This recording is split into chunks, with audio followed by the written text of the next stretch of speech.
Buenas tardes. Hola, buenas tardes. ¿Cómo están? Buenas tardes.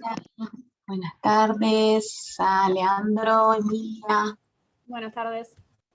¿Cómo andan todo el grupo? Bueno, acá tenemos 11.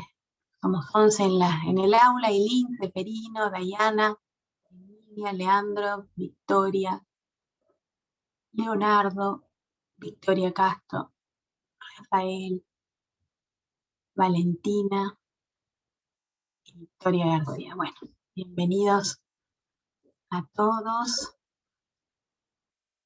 Bien, acá estamos. Bueno. Bueno, estamos encontrándonos, me parece que por última clase ya, tan rápido que ha pasado.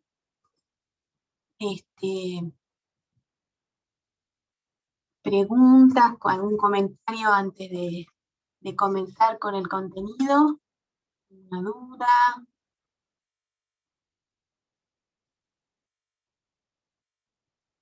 ¿Van bien con la preparación de los temas? Bien, veo que asienten con la cabeza algunos, sí.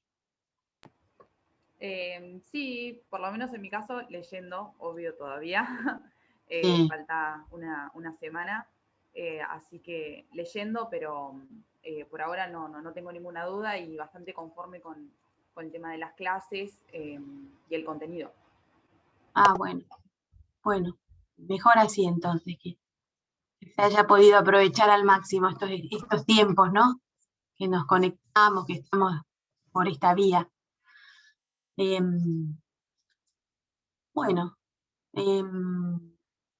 esa era un poco la idea, tratar de pasar lo mejor posible y extraer la mayor información, o que, bueno, tiene sus pros y sus contras, ¿no? Pero hay una forma de acceder por ahí a estos contenidos, los pueden repetir, pueden ver las clases, pueden leer varias veces el material, ¿no? A veces nos pasaba un poco en las clases presenciales. Pero bueno, aquí estamos en el último empujón para terminar los temas que me tocaban dar.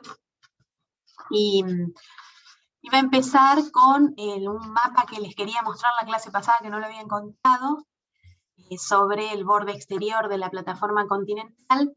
No sé si todos pudieron estar presentes en la clase, pero bueno, en la otra semana hablamos exclusivamente de la parte sexta de la Convemar, que es toda plataforma continental. Los que no pudieron asistir, bueno, pueden ver la clase grabada. Y bueno, si tienen dudas, por supuesto, me pueden escribir. Yo les voy a dejar igual acá un mail, porque la verdad que la plataforma hay veces que no le encuentro la vuelta porque encuentro mensajes viejos y bueno, les voy a dar un correo por si en esta semana que resta quieren hacerme alguna consulta fuera de que no tenemos más clases así. Bueno, todo mi nombre, les doy con un Gmail, que es fácil, que todos acceden.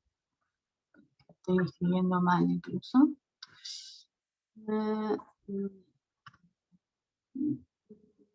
Bueno, ahí pueden escribirme a ese correo, que ahí se supone que les está llegando. Me parece que voy a recibirlo más fácil que en la plataforma, las consultas. Bien, entonces para la gente que por ahí no estuvo presente, habíamos analizado toda la determinación del límite definitivo del borde exterior, es que es donde termina el lecho y subsuelo argentino, es decir, los derechos exclusivos de soberanía debajo del agua, y explicamos que la delimitación definitiva se dio a partir del año 2016 y 2017, en que se determinó una proyección en total, digamos, de espacios marítimos, tanto en la columna de agua como en el lecho y subsuelo, de casi 1.800.000 kilómetros cuadrados. Y nos detuvimos un poco en alguna infografía, es decir, mapas en los que se determina los métodos para determinar la extensión del borde exterior, que el borde exterior lo novedoso que tiene es la extensión más allá de las 200 millas del lecho y subsuelo. Y bueno, eso fue presentado por la Argentina en el año 2009 ante la Comisión de Límites de Plataforma Continental, que está en las Naciones Unidas, es una comisión que fue incorporada como obligatoria la presentación a ese órgano en la Convemar. Luego de varios años de audiencias, idas y venidas para aclaraciones, etcétera, de la comitiva argentina, encabezada por la COPLA, que es la Comisión de Plataforma Continental, de la cual yo siempre le estoy proyectando el mapa, ¿no? El mapa bicontinental, en la página de COPLA, ¿no? Obtuvo, bueno, el límite definitivo en marzo del 2016. Y en 2017 se agregaron unos 1.600 kilómetros que faltaban todavía aprobar su delimitación. Y desde ese año es como que Argentina tiene su plataforma continental definitivamente marcada, y desde el año pasado, o sea, más reciente todavía, en agosto, creo que es la ley 27.557 y 558, que incluyen, digamos, la 557 incluye de manera definitiva ese borde exterior en los mapas. O sea, la cartografía argentina incluye el borde exterior de la plataforma continental, que es lo que excede las 200 millas. Y la ley siguiente, el mismo año, tiene que ver con una creación de un organismo relacionado con Malvinas y islas del Atlántico Sur, porque bueno, esto es como un empujón más hacia la reivindicación de derechos soberanos, de soberanía, ¿no? Derechos soberanos, soberanía sobre las Islas Malvinas y de las islas del Atlántico Sur. Y lo que les quería mostrar el otro día, que no lo encontré, es un documento que también lo elaboró COPLA, que es la Comisión de Plataforma, con los distintos espacios, los distintos puntos que contiene todo el borde exterior de la República Argentina. Les voy a mostrar en particular cómo queda delimitado acá frente a las costas de la provincia de Buenos Aires, ¿no? Así que voy a revisar que esté acá. El folleto es un folleto que voy a ir directamente al mapa para que no tengamos que atravesar el índice, y ya se los comparto.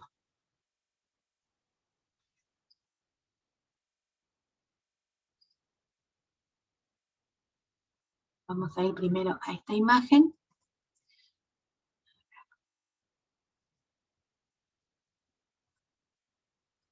Bueno, ahí les estoy compartiendo una imagen. ¿Me aguardan un segundito que esto tengo que atenderlo? Discúlpenme. Voy a...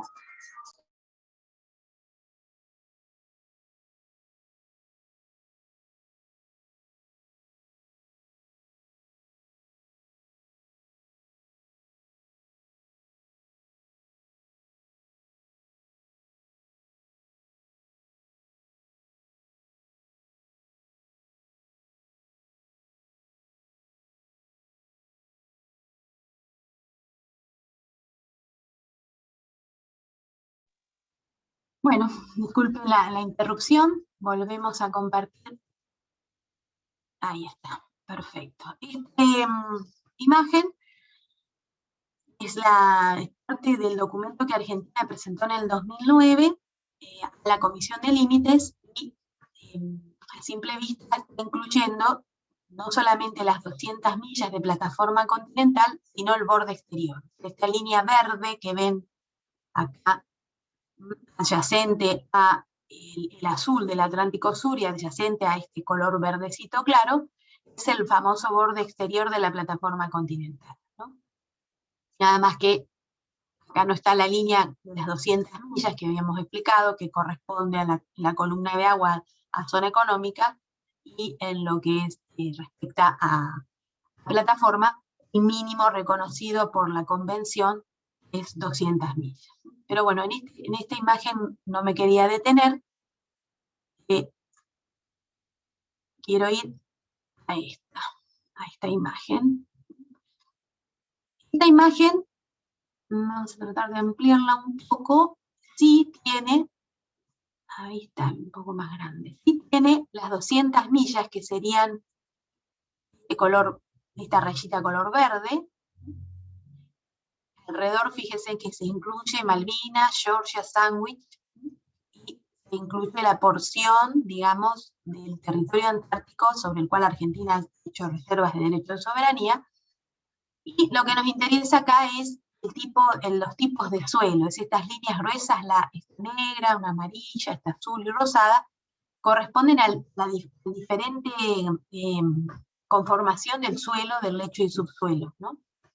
Entonces es un estudio complejo que se hizo durante más de 10 años, que pudo presentar la Argentina demostrando que, bueno, todo el territorio, el lecho y subsuelo que hay debajo del océano, más allá de las millas 200, que sería esta verde, corresponde, ¿no es cierto?, a la misma composición continental. Es decir, hay pruebas de que si el agua, digamos, si la Tierra no hubiese emergido, los continentes no hubiesen emergido del agua, seguiría sin solución de continuidad debajo del agua y tendría el mismo tipo de composición geológica. Acá habla de los tipos de margen, tienen distintos nombres, el margen pasivo volcánico, cizallado. Bueno, esto no necesitan recordarlo, simplemente sepan que son estudios geológicos muy complejos que ha presentado la Argentina. Pero acá me detengo en esta imagen, que es la que les quería mostrar la semana pasada, en la que en definitiva se analiza el borde exterior, o sea, estos son los puntos que dice RA1, RA2, ¿ven? Numerados. todo, digamos, por supuesto, probado, cada 60 millas es la presentación de estos puntos, y los tipos de borde exterior que tiene la plataforma continental, ¿no? Traduciendo este mapa, los conceptos que ustedes ya manejan, esta línea verde es las 200 millas, tanto de zona económica como de plataforma. Pero en el caso de plataforma, el mínimo es las 200 millas, pero en los casos que se pueda extender o se pueda probar, ¿no?, la existencia de una composición geológica más allá de las 200 millas que atribuya la pertenencia de ese lecho y subsuelo del continente, así lo deben hacer los estados ribereños. Y eso es lo que hizo la Argentina cuando en el 2009 presentó todo ese estudio del lecho y subsuelo. Fíjense este color, color naranja, está casi toda la provincia de Buenos Aires, hasta acá la entrada de Bahía Blanca aproximadamente, de color naranja, y esos puntos son cada 60 millas, como ya les digo, que establece la Convemar, el límite o cómo está determinado el borde exterior en nuestra plataforma continental. Después advierten una línea gris, una roja, una amarilla y unas rayitas negras, ¿no? Acá, esas son las 4 referencias. Vamos a ver qué es cada una, ¿no? La que más interesa señalar, que es la que está frente a nuestras costas, es esta naranja que corresponde al límite exterior bajo la fórmula del 1% del espesor sedimentario. ¿Recuerdan que lo explicamos la clase pasada? Que es la zona más vieja, lo que explicamos derivado del sistema de Tandil, sistema de Ventaña. Así que un buen frente marítimo, unos buenos kilómetros cuadrados, corresponden a ese método. Después, el color gris, hay un color gris acá entre el naranja y el rojo, y acá está el color gris entre el rojo y los negros, ¿no? Estas son líneas de bases rectas, es decir, dice acá, límite exterior, líneas rectas, es decir, como el mismo sistema, ¿se acuerdan que explicamos de línea de base? Es decir, la línea de base podía ser, cuando explicamos a partir de dónde se miden los espacios marítimos, creo que fue la primera clase, se mide la línea de base normal, siguiendo el contorno del continente, de acá en este caso del país, de la costa, o la de bases rectas, ¿no?, que es, por ejemplo, en los golfos, los 3 golfos, el Golfo San Matías, el Golfo San Jorge, se utiliza este método de unión de líneas imaginarias, líneas de bases rectas, a partir de las cuales se miden las 12, las 24 y las 200. Bueno, ese mismo método que proviene, ¿se acuerdan?, de la jurisprudencia ya de pesquerías noruegas, se aplica aquí. Cuando no hay, en estos tramos de color gris, no hay método de rocas sedimentarias y, digamos, a continuación hay alguna aplicación de alguno de los métodos, se utilizan puntos extremos para unir las bases rectas. Para dar una continuidad, es decir, no puede quedar un pasadizo ahí sin delimitar, ¿no?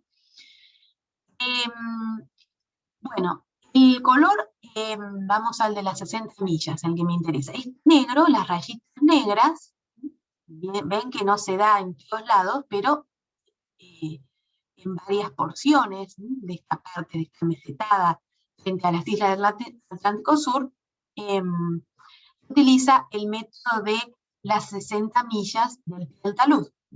Este sería el color negro que también explicamos. O sea, los dos métodos, 60 millas del pie del talud o 1% de espesor de las rocas sedimentarias. Y el amarillo, que ven ustedes acá, el rojo, corresponde a los topes, que habíamos explicado en la clase pasada, ¿no? El rojo es las 350 millas, es uno de los topes. Y el amarillo es la isóbata de 2.500 metros, 100 millas más allá, es decir, de la isóbata de 2.500 metros, que puede darse, por ejemplo, aquí, 100 millas más terminaría donde están estas rayitas amarillas, lo mismo que acá. ¿Por qué hay que hacer esto así y no Ceuta lo mismo? Primero, por la distinta conformación del lecho y subsuelo. Segundo, porque no en todas partes hay cómo demostrar que hay sedimentos, como en las partes estas que están en gris, que utilizan las bases rectas. Y como la convención permite el uso de topes, lo ha utilizado la Argentina, fíjense, en esta porción, en color rojo y en color amarillo. Todo unido con líneas de bases rectas, que eso está permitido por la convención. Lo mismo hace, acá es más detallado, es al norte de las islas Georgias y Sandwich. Fíjense que vamos a ver que nunca más se va a repetir el sistema de las rocas sedimentarias, porque no hay sedimentos acumulados frente a estas islas que han emergido en la conformación de los continentes, ¿no?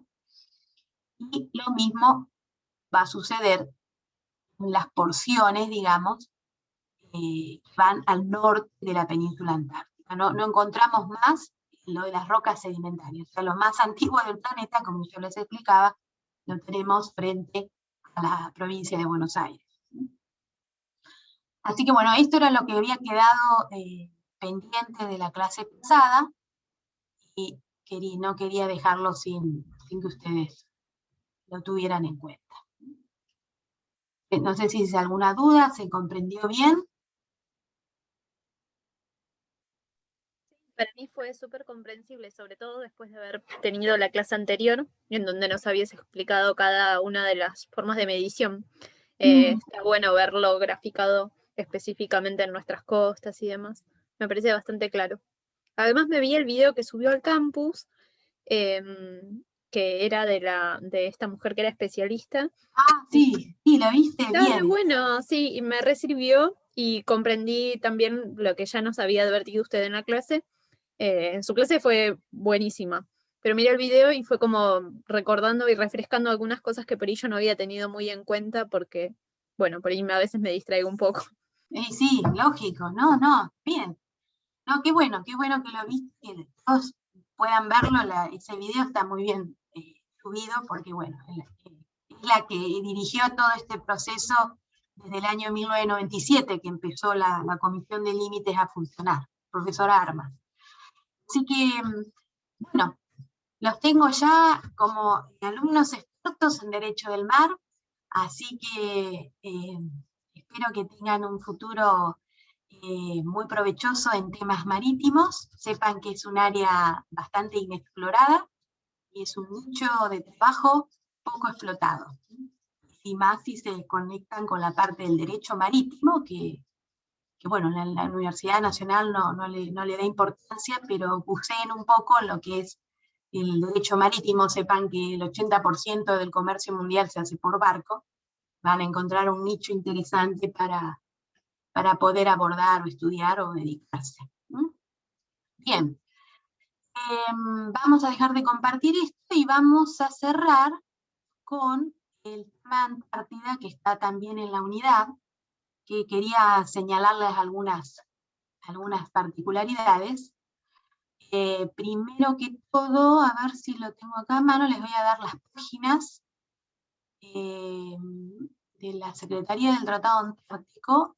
Acá mismo se las voy copiando en el chat, así ustedes después las abren tranquilos. Ahí esa es la página de la Secretaría del Tratado Antártico. Después la Dirección Nacional del Antártico, que es la dirección que depende, por supuesto, del Ministerio de Relaciones Exteriores. Funciona hace muchos años en la Argentina. Y por último, ¿dónde está? La página de la Convención de Conservación de Recursos Vivos Marinos Antárticos. Ahí tienen las 3 páginas que, bibliografía que elijan, bienvenida, por supuesto, pero teniendo las páginas de los 3 organismos, creo que van a poder bucear y encontrar otro campo también muy interesante de estudio, con las noticias actuales, con los mapas, con todo el material ayornado, ¿no? Así que esas se las dejo, esas páginas para que las tengan para buscar el tema o para leerlo de una manera más didáctica.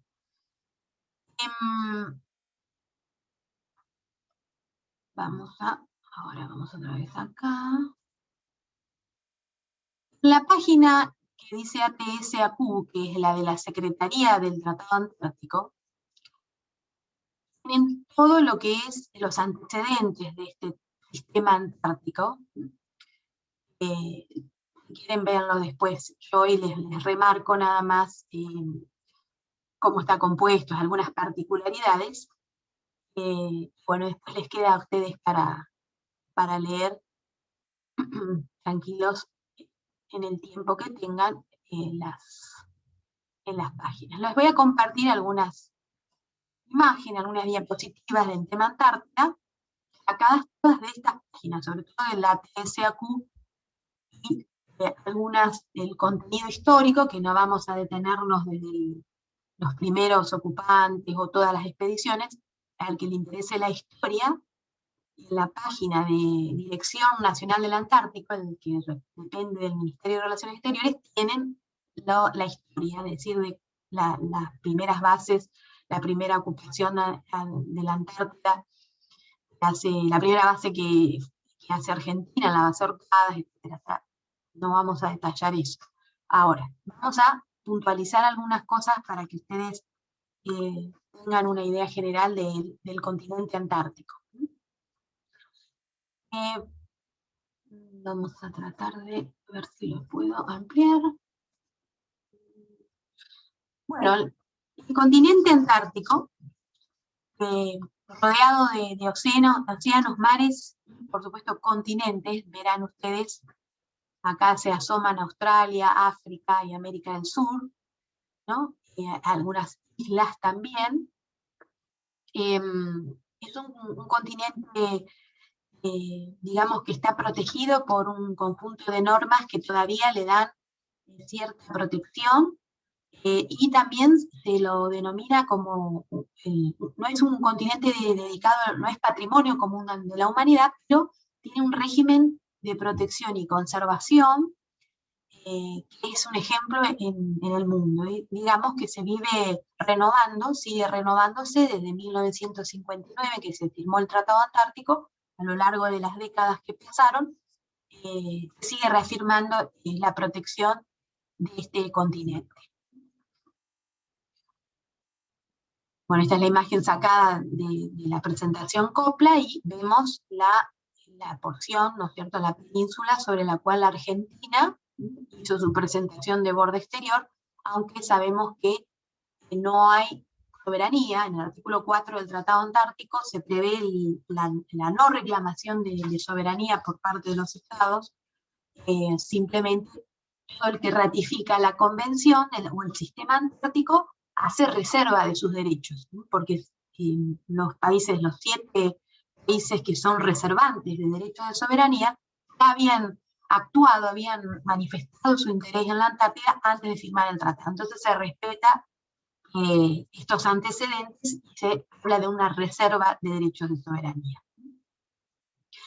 Otra particularidad, que ya me adelanto, después la pasamos la diapositiva, que tiene este tema, es que es un continente el cual, como no hay soberanía de los estados, tampoco se le aplica la CONMEMAR. Es decir, no hay mar territorial, no hay zona económica exclusiva, no hay plataforma continental. Pero sí hay una protección especial, tanto en el continente como en los hielos que están anexados, digamos, al continente. Como saben ustedes, por el tipo de continente frío que es, hay partes de hielo que se mueven constantemente y también merecen una protección. Pero lo importante acá es detallar bien que en la Antártida no hay soberanía, no hay derechos de soberanía, o sea, no tiene derechos como un estado ribereño en la zona económica o en la plataforma. Solo hay reservas de derechos en virtud del artículo 4 del Tratado de 1959. Pero vamos a ver qué protección tiene. Algo que tienen que ustedes recordar bien del tema Antártida es ese espacio o ese ámbito de aplicación. El ámbito de aplicación es el área en donde se aplica el sistema del Tratado Antártico. De manera tal que dentro de ese espacio debe regirse toda actividad que se desarrolle por el sistema del Tratado Antártico, es decir, por el conjunto de tratados, acuerdos y reuniones consultivas, decisiones de las reuniones consultivas que se hagan al efecto, que se hacen en realidad todos los años, ¿no? ¿Y qué es esto de la convergencia antártica? Esta es una palabra que sale de las ciencias exactas, es decir, es una palabra no jurídica, la convergencia, pero que va a servir para determinar los efectos jurídicos del sistema del tratado, es decir, hasta dónde se aplica el sistema del Tratado Antártico y a partir de esa zona, que es alta mar, qué reglas se aplican. Es decir, es como si abstrayéramos la Antártida del alta mar, porque fíjense que está bien equidistante de los continentes, está dentro de en lo que respecta al océano, dentro del alta mar de esos continentes, ¿no? Entonces, no se aplica el régimen de alta mar, sino que en aras de la protección, el objeto y fin del tratado va a tener una protección mayor que si fuese alta mar, ¿no? Esta línea amarilla es la convergencia, que es una línea que rodea el continente y se caracteriza por la unión de las aguas heladas, frías del océano glacial antártico, que fluyen hacia el norte, con las aguas relativamente tibias de las zonas subantárticas. Es decir, simplemente el calor de los océanos de los distintos continentes con el agua gélida del continente antártico, ¿no?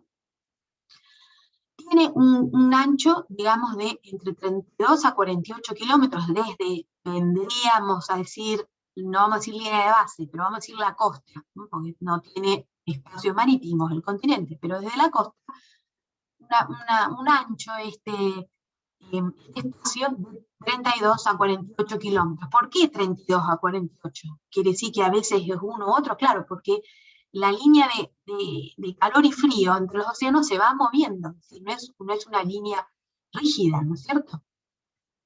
Está alrededor de los 55 grados de latitud sur. Entonces tiene un ámbito de aplicación, un ámbito de protección bien demarcado. Esto va a tener sus consecuencias, ¿no? En cuanto a la protección de los recursos, etc. Pero ese es el primer punto que quiero que ustedes tengan en claro, ¿no? Es decir, de qué ámbito estamos hablando y qué normas se aplican. Bueno, acá es una descripción, esto lo pueden sacar de la página de la Dirección Nacional del Antártico, pero simplemente habla de ciertos datos. El círculo polar antártico, el polo sur, en grados de latitud y longitud se encuentra, y los océanos que lo rodean. El espacio que cubre casi 14 millones de kilómetros cuadrados, no nos vamos a detener ni van a tener que saber estos detalles. Lo interesante es entender que es un continente, es decir, no es un hielo, digamos, que va flotando y va cambiando, digamos, su morfología en virtud de las corrientes o el cambio climático, sino que es tierra con hielo arriba. Esto es importante y lo que lo diferencia del Polo Norte, ¿no? El Polo Norte es hielo flotando, y además que hay otra diferencia más importante, es que sí hay derechos de soberanía en el Polo Norte, ¿cierto? Los países que rodean el Polo Norte ejercen derechos de soberanía, incluso para la exploración y explotación de recursos vivos y no vivos, ¿no? En la Antártida no hay nada de esto, es un continente reservado a la investigación científica y a la paz. Fíjense que hay geográficamente algunas particularidades. cómo lagos a mucha profundidad, a 4 kilómetros de profundidad, hay lagos, y todo este margen de hielo es la acumulación, ¿no?, del frío del Polo Sur, que genera la particularidad de este continente, ¿no? Por eso se dice que siempre que el ADN del planeta se encuentra en los sedimentos perforando en la Antártida, porque es como encontrar las huellas del origen de todo el planeta. No vamos a ir a las características estas, simplemente esto lo encuentran en la página de la Antártida, de la Dirección Nacional Antártico, o en Google directamente. La historia, si estuviésemos hablando de modos de adquisición del territorio, también, es decir, bueno, a partir de la cartografía, los primeros navegantes, es interesante, al que le gusta la historia puede acceder a los primeros mapas, fíjense cómo estaba dibujada la Antártida, del siglo XVI son las primeras menciones, ¿no? Bueno, la expedición de la primera vuelta al mundo que hizo en 1519 Magallanes y Elcano ha reflejado un antecedente importante a esto, ¿no? Bueno, esto lo vamos a pasar. El tema que por ahí no sé si lo vieron o entra, o no sé si está en el programa, que es los modos de adquisición del territorio. Es importante determinar los tipos de títulos que tiene un país para alegar que, bueno, esta isla es mía o este territorio es mío. Por ejemplo, en Malvinas es clara o es relevante, digamos, la cantidad de títulos que puede esgrimir la Argentina, desde el descubrimiento hasta la ocupación y la continuidad geográfica, ¿no? Bueno, en Antártida más o menos lo relevante para el derecho internacional son los distintos títulos que se han esgrimido a lo largo de la historia. Es decir, quiénes fueron los primeros que navegaron, circundaron la Antártida, quiénes son los primeros que dejaron registro de esto, y los nombres que tienen los lugares, a qué se deben, ¿no? Porque hay, en este caso, 1772, 1775, las Islas Georgias del Sur, ¿por qué fueron denominadas así? Todos estos nombres tienen que ver con los primeros navegantes que secundaron, ¿no es cierto?, los distintos continentes a través del océano. Pero no es cuestión que ustedes deban manejar estos datos. Simplemente es importante a la hora de decir quién va a tener mejor derecho, o si hubiese que discutirlo en un tribunal internacional, quién va a tener pruebas de que descubrió o ocupó una isla, con cartografía del lugar, con referencias, con relatos, etc. Para eso es todo este tema de los modos de adquisición de territorio, ¿no? Otra de las cosas importantes es que la zona antártica, claro, como el mar, como dijimos en la primera clase, siempre tuvo, más o menos hasta mediados del siglo XX, una función simplemente de comunicación, es decir, de navegación, descubrimiento de territorios, una función comercial, es decir, extender el comercio, ¿no? Esa era la idea que tenía Magallanes y Elcano. Resulta que dieron la vuelta al planeta, ¿no? Hicieron la primera vuelta al mundo. Se manifestaba, digamos, esta presencia en los océanos, ocupando, descubriendo y, por supuesto, explotando los recursos vivos. Y allí, en estas zonas, lo mismo que en la Patagonia Argentina, y también si uno estudia la historia de Malvinas, la caza de pingüinos, de ballenas, era una de las cosas más comunes y más, digamos, legítimas, realizadas en el siglo XIX y con anterioridad también, ¿no? Así que no me voy a detener en la parte histórica. Y en este punto, 1829, que puede servir para relacionar un hecho que tiene que ver con Malvinas, que es la creación de la Comandancia Política y Militar en las Islas Malvinas. En 1829 tenemos un gobierno independiente, hay una autoridad central reconocida por los distintos países, que crea una comandancia, que es como una autoridad para las Islas Malvinas y todas las áreas de influencia, las islas adyacentes, ¿no? Incluso las islas antárticas, Georgia, Sandwich del Sur.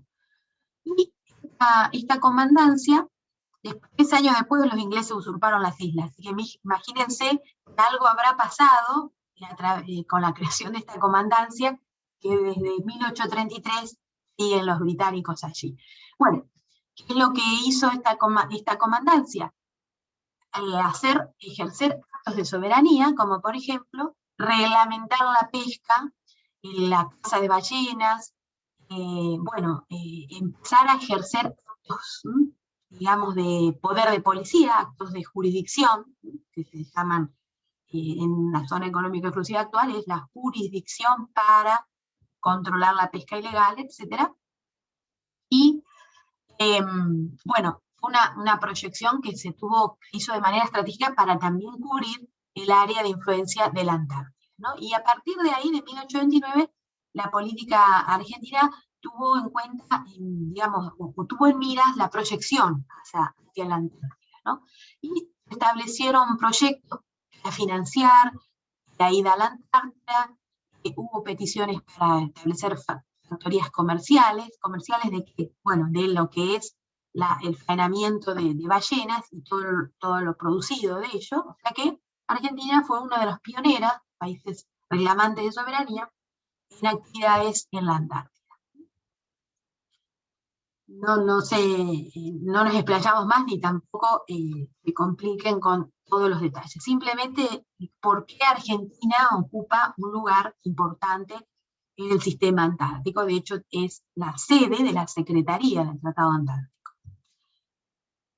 Bueno, toda esta política, digamos, de demostrar la jurisdicción de Argentina como Estado ribereño a este continente, paralelamente, en el mediados del siglo XX, digamos, después de la Segunda Guerra Mundial, va a haber un fenómeno que lo recordarán, no porque son todos jóvenes, no lo van a recordar porque son todos jóvenes, pero verán que hay muchos desarrollos de lo que es la parte geofísica, el desarrollo también que se hace del espacio ultraterrestre en los años 50, en los años 60, los famosos viajes a la Luna, la puesta de satélites en órbita, todo ese fenómeno del mundo de expandirse fuera de los límites territoriales, fue lo que generó que la Antártida hoy todavía esté protegida, ¿no?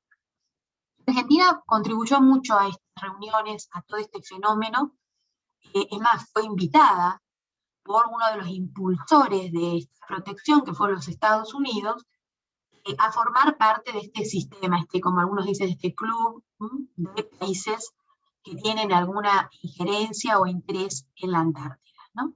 Y bueno, todo este año 57 y 58 fue el famoso año geofísico internacional, ¿no? Bueno, estos son los antecedentes, cuando ya se habían conquistado ya todos los territorios, entonces se buscaba, ¿no?, una ampliación hacia otros espacios no explorados, ¿no? Bueno, Argentina tiene un montón de antecedentes, vamos a quedarnos acá en 1904, que es la compra de una estación meteorológica en la Orcas del Sur, que creo que lo habíamos comentado, que es la primer base que Argentina establece, ¿no? El primer país, la primer base. O sea que es uno de los países originarios, es más, signatarios originarios del Tratado Antártico, porque lo demuestran sus antecedentes. Esa es la base Orcada, en 1904, fíjense. Y acá está ubicada, esta islita acá, la primer base. Bueno, después todo lo que es el desarrollo de la Marina, siempre apostando a la jurisdicción del Estado ribereño, etc. No nos vamos a detener en las otras expediciones, las expediciones que llegan al polo a principios del siglo XX, quienes son las nacionalidades, los noruegos. Acá las expediciones que llegan a la Antártida, al Polo Sur, tampoco. Pero bueno, Argentina no queda fuera de todo esto, ¿no? Hay la primera factoría de ballenas del hemisferio sur, es de una empresa argentina, a principios del siglo XX, y la segunda estación meteorológica, que había comprado ya en 1904, también y expuesta por Argentina. O sea, evidentemente Argentina en esa época tenía una visión un poco más amplia quizás que en los últimos tiempos, ¿no? Porque estaba pensando en un continente, que es un continente, no es apto para la vida humana, es decir, ¿por qué todavía goza de ese halo así de protección o está bajo esa burbuja de protección? Porque todavía es un lugar no apto por las temperaturas tan bajas que hay allí, ¿no? Sin embargo, hay gente que está allí, misiones, bases militares, científicos que están estudiando, que están haciendo actos posesorios, están marcando territorio, más allá de que no reclamen soberanía, o no ejerzan soberanía plena como en el continente. Evidentemente la Argentina tenía una visión a principios del siglo XX, que era una visión de avanzada, para mantener este tipo de acciones, ¿no? Bueno, esta es una imagen de las bases permanentes, fíjense, y bases temporarias, las rojas y las verdes. Hoy por hoy hay una sola base permanente, que no por una cuestión presupuestaria es la que se mantiene. Que eso es importante mantener, porque lo que uno deja de ocupar, lo van a ocupar otros.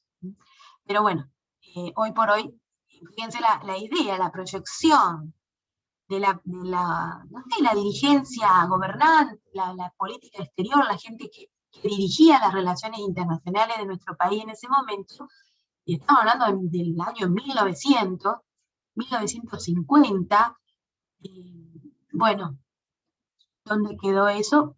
Queda en que todavía hay ocupación y que tenemos un borde exterior delimitado, por suerte, en el año 2016. Bueno. Ay, yo tengo un amigo que está actualmente allá. Ah, Él se recibió de ingeniero y ya hace como 4 meses que está allá. Y está, si no me equivoco, está en la base San Martín. Estuvo ajá. también en Marambio y en Puerto Esperanza. Y comparte unas fotos divinas. Ah, sí.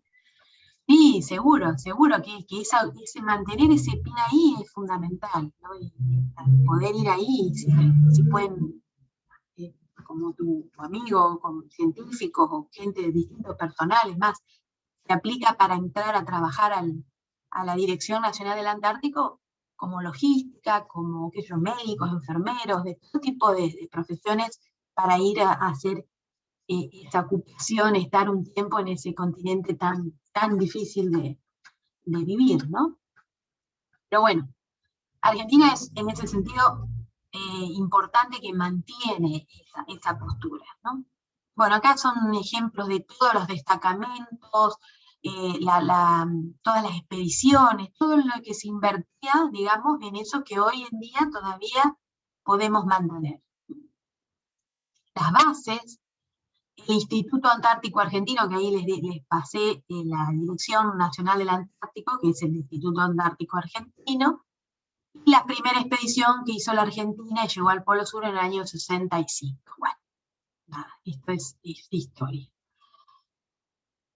Lo vamos a pasar y vamos a hacer algunos antecedentes de cómo llegamos a la normativa, qué derecho se aplica en la Antártida. Entonces, de todo ese cuento, digamos, esa evolución que hicimos rápidamente, nos ubicamos en ese año geofísico, en esa idea de la carrera espacial, la amplitud a otros espacios. De hecho, cuando estudiamos la forma continental, mencionamos la idea de un mar sustancial. También en el mar se empezó a explorar y ver qué normas establecer de plataforma, cuando hablamos de la Convención de Ginebra, con los 200 metros o hasta donde la tecnología lo permita, y finalmente en el año 82 con el régimen de la parte flexa que ustedes ya conocen. Bueno, la Antártida no queda fuera de esta explosión, digamos, de estudio, pero había que establecer normas, ¿no? Primero era sencillo a la vista de que el ser humano no podía vivir como vivimos realmente nosotros en el continente por las condiciones climáticas, ¿no? Las bajas temperaturas. A ver, esto es en el momento que se celebró o se formó el tratado, ¿no? La negociación. Yo creo que sí debe haber hoy en día gente preparada para vivir en esas temperaturas extremas. Yo creo que el ser humano, si le tocara vivir, si tuviésemos ante una contingencia climática extrema que nos hiciera tener que ir a vivir allá, y bueno, sobreviviría, habría una supervivencia, ¿no? Pero en el momento que se celebró estas conferencias previas, se entendía que era imposible. Y además el costo económico que ello iba a llevar. Eso fueron los dos motivos principales de establecer un sistema antártico extraído de las ideas de soberanía del resto de los continentes. Esto vamos a pasarlo porque ya lo expliqué. Pero hay otro fenómeno que es la Guerra Fría. Ya conocen ustedes el fenómeno que se da entre la Segunda Guerra Mundial y 1989-90, con la caída del muro de Berlín. El país, el mundo, ¿no? El país dividido, ¿no? En dos concepciones hegemónicas, y había que ver, en pleno desarrollo de la carrera espacial, si la Antártida iba a ser incorporada o no al escenario de disuasión, es decir, un escenario libre de conflicto, o se iba a incorporar como un trofeo para las dos hegemones, ¿no? Es decir, ese habrá sido un poco el desarrollo de establecer un sistema de protección de la Antártida, ¿no? Bueno, en ese caso, la idea general fue que la Antártida se extrayera, es decir, no estuviera incorporada en la hipótesis de conflicto, es decir, no se usara como un lugar en el cual las grandes potencias pudieran, ¿no?, usar como disuasión. Es decir, la idea era protegerla, porque como era por los factores económicos, lo caro que significaba ocupar el lugar, lo difícil de la supervivencia allí, se decidió, en principio, hacer esta burbuja especial dentro de la Guerra Fría con ciertos parámetros, ¿no? Bueno, entonces, ¿quiénes eran los dos países que propusieron el tema de Antártida? Los dos hegemones, los Estados Unidos y la Unión Soviética. Ellos eran los protagonistas de la Guerra Fría. Entonces, para evitar usar la Antártida como una moneda de presión, o tironear la Antártida para un bando o para el otro, establecieron la regla del no reconocimiento de soberanía. Que uno puede decir ahora qué visionarios, bueno, a lo mejor en su momento fue lo mejor viendo los resultados, ¿no? Se reservaban el derecho de hacer algún reclamo o presentar, digamos, alguna petición de soberanía en cualquier momento, ¿no? Ellos, la postura de los dos países que impulsaron el sistema antártico. Y en el resto de los países del mundo había aquellos que sí querían reclamar soberanía, otros que decían, vamos a hacer reserva, otros decían, no, solo para estudiar, para la ciencia, y otros decían, no, es especial para la explotación de los recursos naturales. Bueno, la verdad que a veces es mal necesario. Los hegemones decidieron, y la verdad que hasta desde 1959 que se firmó, y en el año 61 que entró en vigencia, hasta hoy, sigue extraída la Antártida, no de las hegemonías de ellos, porque ya no son los dos únicos ejes hegemónicos en el planeta, pero se sacó la Antártida de hipótesis de conflicto, es decir, trasladar los conflictos de la Guerra Fría al continente antártico, y se eliminó la idea de que sea un continente libre para las posibilidades comerciales, un continente libre para la explotación de recursos minerales, y se, digamos, estableció este sistema equilibrado de reservas de derechos de soberanía, que es el artículo 4 del Tratado Antártico, y el interés científico. Así que, bueno, algo se debe a la Guerra Fría, algo ha producido.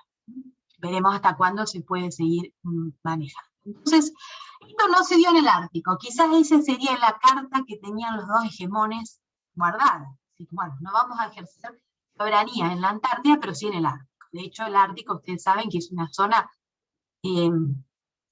muy reclamada, digamos, por los países, y más, hay actos posesorios, hay plantas offshore de petróleo, bueno, hay superposición de espacios marítimos, es un corredor que se utiliza para el comercio mundial, y bueno, ese trozo de hielo que es el Ártico, mientras dure todavía el frío, se mantendrá, ¿no? Después se verá. Pero la Antártida se excluyó de este sistema. La regulación, vamos acá, las partes.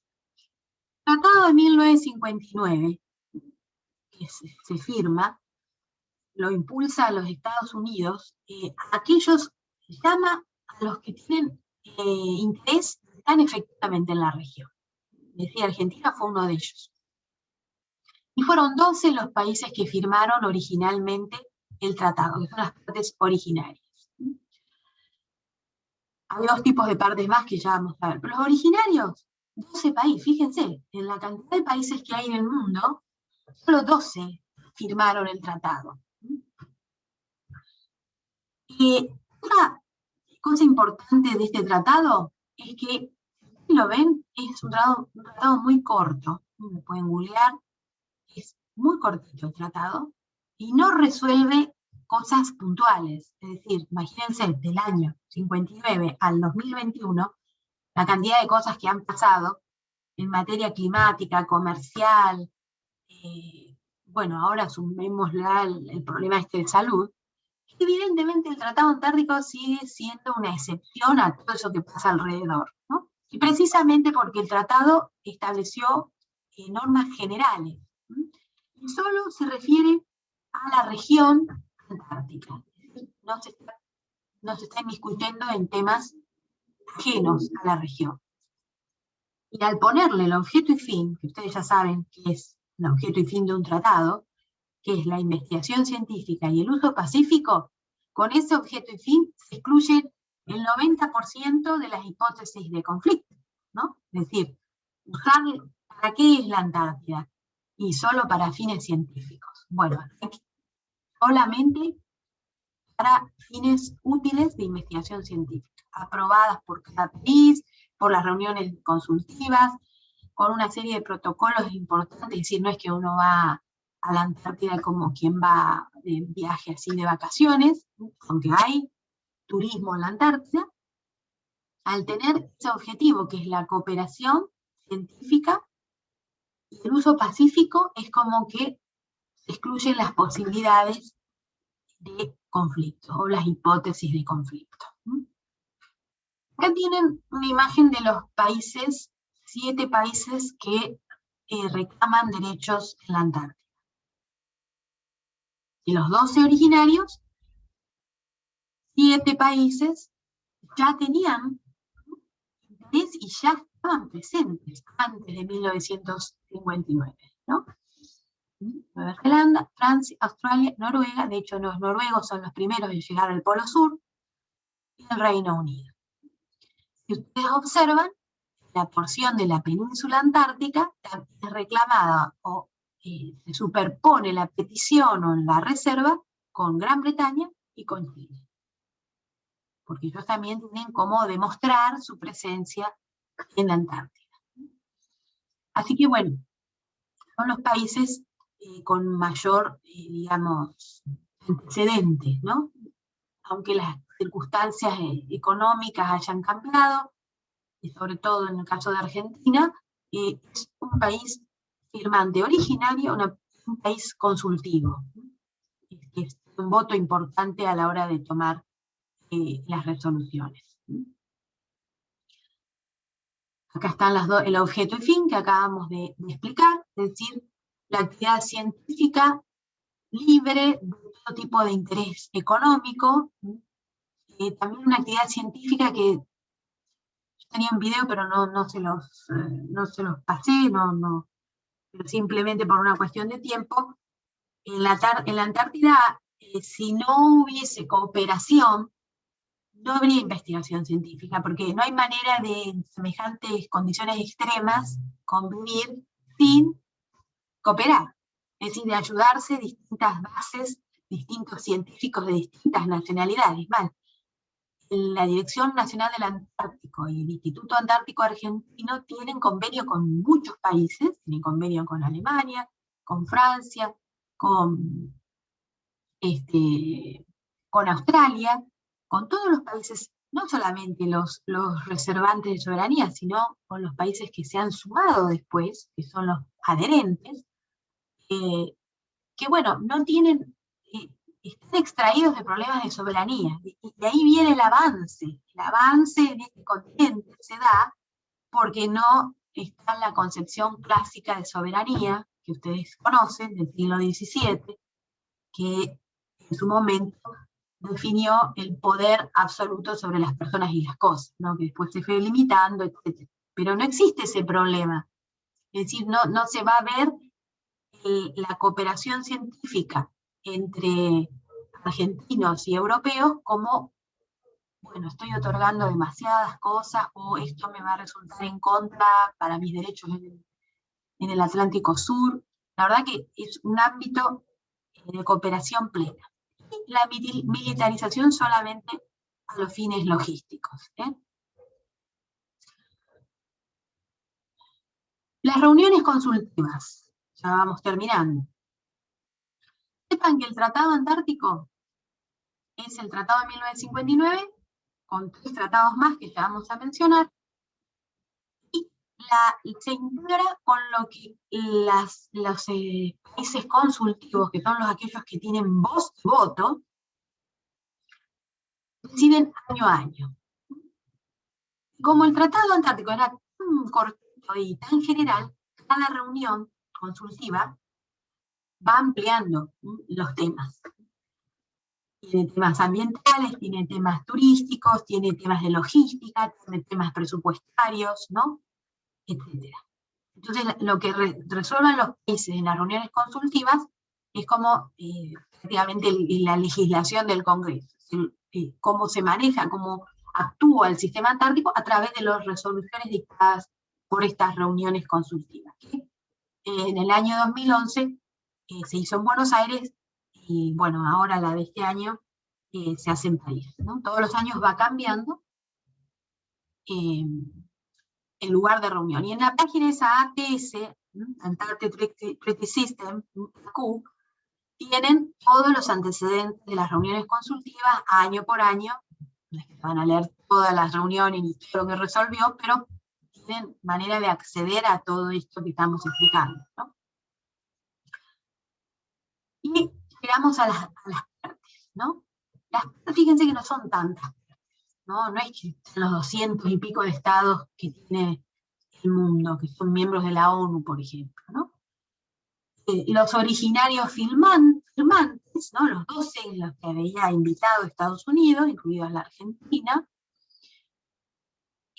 los adherentes con un interés efectivo en la región, que son consultivos también, y los adherentes que no desarrollan una actividad científica, o sea, no consultivos, ¿no? ¿Qué es esto de ser consultivo? Bueno, la palabra nos dice, les consultan, entonces votan. ¿Qué es lo que lo hace consultivo a un país? Bueno, si es originario, no hay duda, porque está en la Antártida desde sus orígenes, incluso antes, por supuesto, del Tratado de 1959. Ahora, desde 1959, vamos a poner la fecha de vigencia, ¿no? El año 61, hasta el 2021, se han adherido otros países.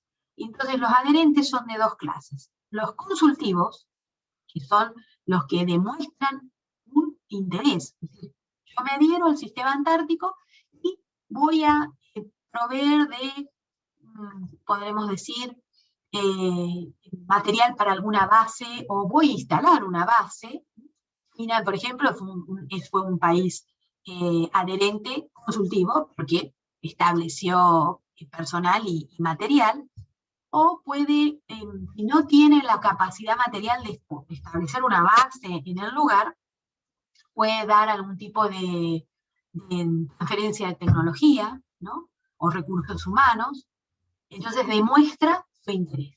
Si esto lo demuestra, lo comprueba, va a votar en las decisiones que se tomen. Va a ser consultivo, se lo va a consultar. Y fíjense que la mayor cantidad, que no son muchos, en total, son los adherentes pero no consultivos, es decir, no tienen cómo demostrar interés, les interesa que este sistema siga funcionando, pero no votan. Van a las reuniones, pueden escuchar, pero no votan. Solo votan los consultivos, que son los originarios, más los adherentes que han demostrado ese interés. ¿No? Así es como se maneja el sistema antártico.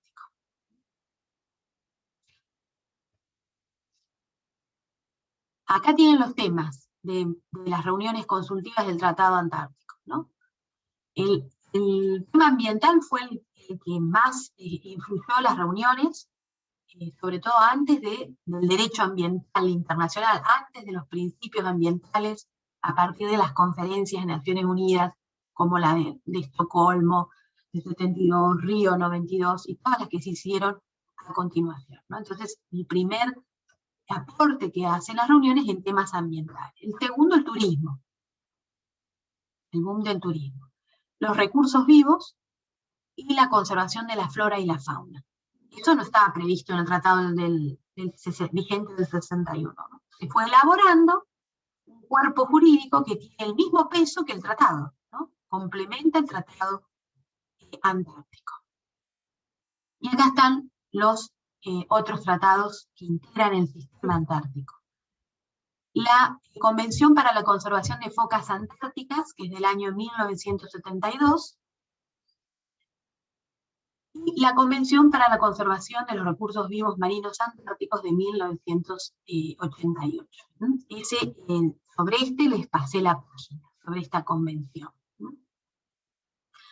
Y la particularidad, ahora enseguida les voy a compartir la imagen, y que el ámbito de aplicación también integra el espacio marítimo, es decir, porque evidentemente antes de 1988, con la sola vigencia del Tratado Antártico, la fauna que digamos que nadaba o vivía en el agua, y que ocasionalmente iba al continente, se sabe, por ejemplo, los pingüinos y las focas tienen sus momentos de estar en continente. Bueno, si estaban en el continente, tenían la protección del sistema antártico, del Tratado Antártico, antes de 1988. ¿No? Pero si se iban a nadar, las aguas circundantes se extendían millas, estaban bajo el régimen de alta mar, porque la protección original del Tratado Antártico era el continente y los hielos que, depende de invierno o verano, se ampliaba el borde de hielo o se reducía, pero el Tratado Antártico original no incluía el agua adyacente. Entonces era una especie de contradicción, porque el animal se protegía solo cuando estaba en el continente, pero después lo cazaban indiscriminadamente, ¿no? Lo que hace esta convención es ampliar la protección a la convergencia antártica que explicamos al principio. Es decir, incluye casi entre 38 y 42 kilómetros, que es lo que se estudió científicamente, el lugar, la distancia que corren o que atraviesan estos animales, hace que, bueno, sea necesario la protección de los mismos, ¿no? Es decir, para no estén en un régimen de alta mar, como si bien el alta mar, ustedes ya conocen también por la Convemar, no es un derecho, no es una libertad absoluta a pescar, a los recursos vivos, hay límites, sabemos fehacientemente que, bueno, esos límites son muy difíciles de cumplir, ¿no? Porque estamos hablando del 60% de los océanos que son alta mar, y no hay manera de controlar eso si no es el Estado del bandera que diga, bueno, voy a pescar cierta cantidad y no voy a destruir tanto para que en el futuro sigan habiendo recursos, ¿no? Bueno, esta convención genera esta protección aún mayor, pero para los recursos vivos marinos antárticos, ¿no? Y es muy interesante, si pueden bucear en la página esa que les pasé, de la convención esta, porque establece un mecanismo de conservación. Es decir, es una entidad, un organismo, que establece los cupos de pesca. No es que está prohibido pescar en la convergencia antártica, pero sí con límites. Así que fíjense, no hay zona económica exclusiva, pero hay exploración y explotación siguiendo ciertos criterios similares a los que tendría que ejercer el Estado ribereño en su zona económica. Así que, por un lado, la convención es muy interesante porque va a proteger los recursos vivos, teniendo en cuenta la convergencia antártica, pero ojo, porque está usando una misma herramienta que usa un Estado ribereño. Y que incluso, bueno, muchos critican porque no es suficiente, etcétera, pero bueno, si ustedes entran a la página de la Convención esta de Recursos Vivos Marinos Antárticos, van a encontrar año por año, a ver ahora qué se puede pescar, cuánto se puede pescar, establecido por un comité específico, un comité ad hoc de esta convención. Así que son cosas interesantes, pero bueno, que reflejan ciertas particularidades. La cooperación, dos cosas fundamentales del Tratado Antártico, de todo el tratado, todo el sistema antártico. La cooperación y el consenso. Bueno, hay muchísimos ejemplos de cooperación, es decir, no hay manera de actuar unilateralmente aquí. Esto es más, para sobrevivir, incluso una cuestión de supervivencia, es necesario cooperar con el vecino, ¿no? Así que las comunidades científicas son más propensas a esto, ¿no? No sé si quizás uno con la formación a veces de abogacía o ese tipo de cosas es más, ¿cómo es la palabra? No incrédulo, pero desconfiado, ¿no? Es decir, ¿será que estaré dando más información de la necesaria? ¿Será conveniente? Que es, por ejemplo, la política exterior argentina en todas sus épocas, con respecto a Malvinas. ¿Será conveniente una apertura hacia los isleños o me cierro por completo? ¿No? La base es un poco la desconfianza, ¿no? Porque los efectos de toda acción, ¿no? Toda acción tiene una reacción.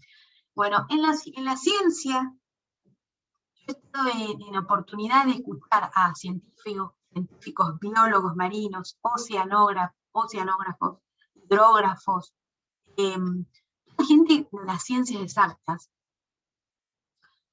estableciendo reuniones para cooperar con una agencia norteamericana para los océanos y el clima. Bueno, la agencia norteamericana iba a hacer una transferencia de tecnología para la INIDEP en particular, científicos de INIDEP, para mejorar, ¿no?, la exploración y el estudio de los recursos naturales en nuestro Atlántico Sur. Entonces, el científico no tenía reparos de estar sentado con autoridades, digamos, en este caso norteamericanas, que ofrecían ese marco de cooperación, que iba a ahorrar un montón de tiempo y de celeridad, digamos, en cuanto a la investigación que necesita nuestro Atlántico Sur, para proteger, incluso conservar el recurso. Y a tal punto llegaba el entusiasmo de estos científicos que había personal en cada taller de Cancillería Argentina y también de las relaciones exteriores norteamericanas. No estaban solamente los científicos, estaban representados los dos estados. Y todo el tiempo cuando se hacían las presentaciones de las ponencias, después había que relatar un documento, ¿no?, como si fuese una comunicación final del taller 1, el taller 2, taller 3, lo que salía de ese taller era revisado por la gente de Cancillería, porque una palabra mal puesta generaba, digamos, un acto del Estado, ¿no? porque si bien el INIDEP es un organismo del Estado, es decir, aceptaba mayor o menor cooperación, transferencia de tecnología, formación de recursos humanos, etc., había que ver qué significado o cuál era la contrapartida de eso, ¿no? Bueno, en temas de Antártida, lo traslado eso que pasó acá en Mar del Plata a la Antártida, no pasa eso, porque no hay miedo de decir, ¿estaré dando mayor derecho? ¿Estaré perdiendo? Porque la idea es mantener el objeto y fin del tratado, ¿no? Que es la cooperación científica, la preservación de ese continente. Así que cooperación es fundamental. Acá tienen algunos ejemplos de lo que es las comunicaciones, el apoyo mutuo, la salvaguarda, etc., ¿no? Y vamos a acá, lo del consenso, esto es ya lo último. ¿Cómo se toman las decisiones en el sistema antártico? No hay ni mayoría, ni unanimidad, mayorías calificadas, ni nada parecido al veto del Consejo de Seguridad, nada de eso. El método de resolución, de decisión, es en las reuniones consultivas, estas que se celebran anualmente, por consenso. Esta es una definición sacada, digamos, por un autor que a su vez está en un documento que sacó el CARI de regiones polares, que dice esto, ¿no? Me pareció muy claro porque sirve para cualquier consenso, si tuviesen duda de qué es el consenso, qué es esto, ¿no? En realidad no es votar. Cuando hablamos de opiniones consultivas tiene voz y voto. Pero no es votar, levantar la mano por mayoría, sino que hay una propuesta sobre turismo, medio ambiente, recursos vivos, qué sé yo, cualquiera del orden del día de la reunión consultiva, y el consenso significa que no hay oposición sustancial respecto a una decisión determinada. Que en relación al punto en cuestión, el máximo avance que se ha conseguido es quizás una débil coincidencia, pero que de todas formas se desea plasmar y explicitar para que sobre esa base se desarrolle la práctica posterior y se procuren ampliar los puntos de coincidencia. Pero fíjense, parece un trabalenguas, ¿no? Pero es fantástico la idea del consenso, porque no es votar, es simplemente encontrar en todo el orden del día donde hubo una mínima coincidencia, y eso es un avance agigantado para después proyectar futuras acciones en base a esa mínima coincidencia. Es así que este sistema se mantiene desde el año 61. No hay estados que se hayan ido, es decir, no es que se abandona el sistema antártico, ¿no? Sabemos que hay otros sistemas que, por ejemplo, el protocolo de Kioto en su momento, o el convenio de Montreal, o el protocolo de París, sobre cambio climático, que países han dado un portazo y se han ido. Bueno, en el sistema antártico no hay portazos, es decir, se mantiene esta mínima coincidencia, este avance paso a paso que podemos decir que mantiene, ¿no?, incólume, digamos, este continente todavía se mantiene, se preserva. Así que bueno, ese es el tema. Realmente, no tenemos que dejar de mencionar que a pesar de el objeto y fin que ustedes ya saben del sistema antártico, que es, ya explicamos, la paz y la investigación científica, hubo intentos de una convención para la explotación de los recursos minerales. Pero esto no prosperó, es decir, todavía no ha prosperado, está la propuesta, pero no se ha votado, no ha logrado la aceptación, porque sabemos que ya la explotación de un recurso mineral va a implicar el obtener algún tipo de ganancia que va en contra del objeto y fin del tratado, ¿no? Ese protocolo, digamos, que se sugirió, no logró la aceptación. Y no sé si lo puse acá, termina acá, desde el 2004 Argentina es sede de la Secretaría del Tratado Antártico. Sí, el último tratado que integra el sistema es el Protocolo de Madrid de 1991, no lo puse acá en la diapositiva, de medio ambiente. Este es un protocolo que tiene la misma jerarquía que del Tratado del 59, que el Acuerdo de Protección de las Focas del 72 y la Convención de los Recursos Vivos Marinos Antárticos. O sea, todo el Protocolo de Madrid receta principios ambientales que ustedes ya conocen y que preservan a la Antártida con su original objeto y fin. Así que bueno, más o menos esa que les pasé es un mini resumen de, ¿cómo es? De estos documentos, de estas páginas que les pasé. ¿Hay algo más que yo había dejado atrás de la pantalla para mostrarles? ¿O ya les mostré lo que querían? Y esta es lo que les decía, la convención, en la página de la Convención para la Conservación de los Recursos Vivos Marinos Antárticos, ¿no? Hay un mapa dentro de esa página, es este que les voy a compartir ahora, un segundito, ya terminamos. Este es acá, sacado de la página que les pasé, las áreas de la Convención de 1988, ¿no? de la conservación de los recursos vivos marinos antárticos. Esta convención tiene una comisión encargada de la conservación y es la que va a determinar, como les contaba, los grupos de pesca, todo ese tipo de cosas.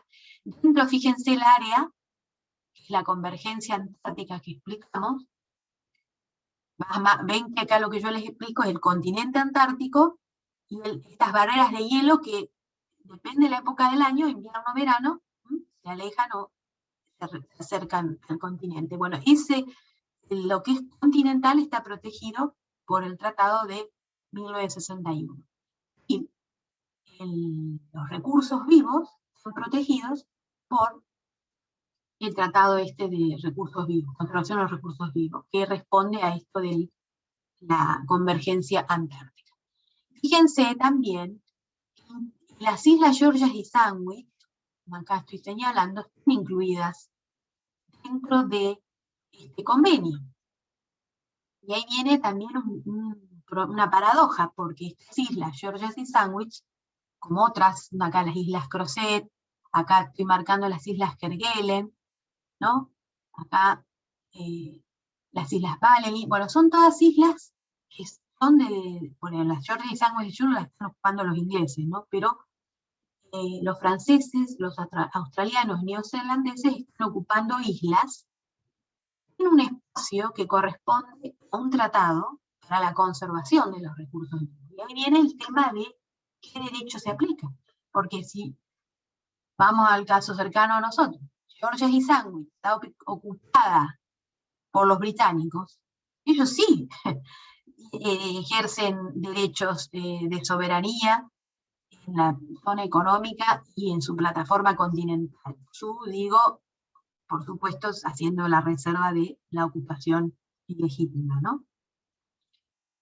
Pero hay un tratado, a su vez, importante, que es este que acabamos de mencionar, que tiene la competencia para proteger los recursos vivos. O sea, ¿quién otorga los permisos de pesca en el área de la convergencia antártica? ¿Gran Bretaña o la Comisión?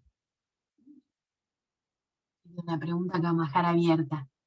Pero Gran Bretaña ejerce contra, es más, si quieren googlear conservación de los recursos vivos en Gran Bretaña, ellos tienen sendas medidas de conservación que garantizan, ¿no?, la protección de los recursos. Es más, cuando se debatió esto, y ya termino, debatió la convención esta de 1988, Francia, que tiene acá las islas Crozet, acá, Océano Índico, tiene bueno, es un territorio offshore, insular. Es una reserva interesante. Cuando se estaba negociando, planteó una reserva o una aclaración, que primero fue una aclaración y después fue una reserva, ¿no? En el sentido de que ellos ya tenían medidas de conservación aplicadas en las áreas adyacentes a las Islas Crozet. ¿Qué pasa? Francia abre la puerta a lo que después todos los demás países hacen. Es decir, ellos dicen, yo ya tengo la ocupación de las islas y yo tomo las medidas necesarias. Va a aceptar lo que esta comisión establezca en la convergencia antártica, siempre y cuando no afecte las medidas de conservación más. Es decir, si el Estado francés conserva mejor que la comisión, se van a aplicar las medidas del Estado francés. Y ahí viene el tema que, efecto dominó, todos los países con posesiones en islas que están en la convergencia antártica van a hacer el mismo razonamiento. Entonces la pregunta es esta, si Gran Bretaña dicta medidas de conservación alrededor de las Islas Georgias y las islas subantárticas, vamos a decir, porque son varias, no son 2 islas, son un montón de islas subantárticas, va a usar el mismo criterio. Yo aplico lo que la comisión diga siempre y cuando no proteja de manera o menos que las medidas que yo tomo. Así que es una circunstancia interesante, y bueno, es una realidad, ¿no? Pero de todas maneras, bueno, es un avance porque los pobres recursos vivos que nadaban por acá no tenían protección. Bueno, desde la década del 80 se extendió el área de aplicación de esta convención, de lo que era en el año 61. Así que bueno. Yo tengo una pregunta, Sí. pero si ellos son soberanos del territorio, ¿no? Porque lo son, y fijan las medidas de conservación, de alguna manera ellos tienen la zona exclusiva. Entonces no estarían conservando, ¿o sí? ¿Cómo se lo ve eso? Y bueno, y ahí viene la paradoja. Porque, a ver, si el objeto y fin de la convención de recursos vivos, porque esas islas, las Georgias y Sandwich, no están dentro del sistema antártico, o sea, del continente antártico. Entonces, ahí está la excusa de decir, bueno, sí tienen mar territorial, tienen zona económica exclusiva y plataforma continental. Porque el ámbito de la convergencia antártica solo se aplica para la conservación. Lo que es derecho de soberanía y soberanía lo maneja el Estado que ocupa las islas. Así que eso es, por eso una herramienta como la conservación, el medio ambiente, todas esas cosas son fantásticas, pero traen ciertas, digamos, alguien va a perder y otro va a ganar, ¿no? ¿Por qué? Se conserva el recurso. No, el sistema de la Convención de Recursos Vivos no se mete con los derechos de soberanía de los países que tienen islas en el área subantártica. Porque no se hubiese firmado, no se hubiese logrado ese convenio, ¿no? Imagínense, no. O sea, no hay que ser. Pero sí impone un límite, ¿no? No. Digamos, sí impone un límite de conservación, me refiero, a la soberanía que tengan sobre esas islas. Por encontrarse dentro de la convergencia, me refiero. Proponen políticas de conservación, que, como todo, es como el principio de pro homine, o de progresividad. O sea, si yo tengo un mejor sistema de conservar los recursos, mejor que la Convención de Recursos Vivos, y voy a aplicar los míos. Es como que la comisión va a establecer un estándar, ¿no? Bueno, a ver, tratemos de preservar las focas, las ballenas, etc. Pero tampoco puede prohibirle al Estado ribereño no cueste lo que nos duela, lo que nos duela, es el Estado ribereño a la convergencia antártica, Inglaterra, a las medidas de conservación que ellos pongan. Esto es como el precio que hubo que pagar para permitir que se protejan algunas focas, alguna ballena, algunos pingüinos, qué sé yo, todos los bichos que anden por ahí. Es decir, perfecto, yo protejo, pero vos respetame mi soberanía. Y la visión de Estados Unidos, la Unión Soviética, de haber dicho, yo no reclamo, pero ahí está, nadie reclama tampoco, cuando crearon el sistema antártico, del Tratado del 59. Nosotros no reclamamos, pero nadie reclama, o sea, no hay soberanía. Puede haber reserva, etcétera, pero hábilmente, en ese sentido, los tratados son negociaciones constantes, ¿no? No es casualidad nada, es decir, hay que pensarlo bien, todas las medidas que se toman. ¿Se acuerdan cuando yo les había contado el acuerdo de Rusia y Bulgaria que había hecho la Argentina?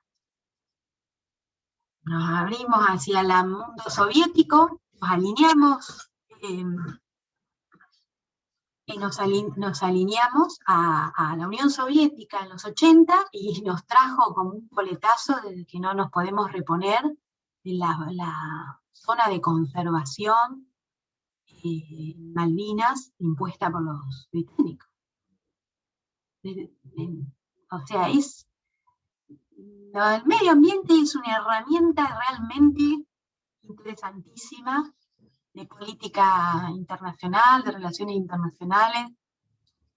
Es un recurso importante. No es cuidar la flora y la fauna, no, es un recurso. El tema, lo ambiental es un recurso. Es así. Pero bueno, así medianamente están las cosas. Habría que entrar en la página de la comisión y ver los detalles de cómo está llevando a cabo la conservación de estos recursos. Después está el gran tema de la caza de ballenas que ha hecho Japón, las demandas que ha tenido Japón por la caza de ballenas. Ha habido una presentación ante la Corte Internacional de Justicia, por Nueva Zelanda, por Australia, que se vieron afectados por sus medidas de conservación. Y vamos viendo que a medida que el recurso es necesario o es económicamente rentable, y va a ser agua, lo ambiental va a ser agua, o sea, es poroso. En ese sentido hablando, ¿no? Que haya que utilizar los principios de conservación, enfoque ecosistémico, y contaminador pagador, sí, pero bueno, eso va a ser mientras haya recursos en tierra que no necesite el ser humano manotear la Antártida. Es un hecho, ¿no? Pero bueno, espero que les haya quedado más o menos claro. Tienen ahí para entretenerse en esas páginas un poco. Y bueno, no sé si hay alguna consulta, duda, pregunta.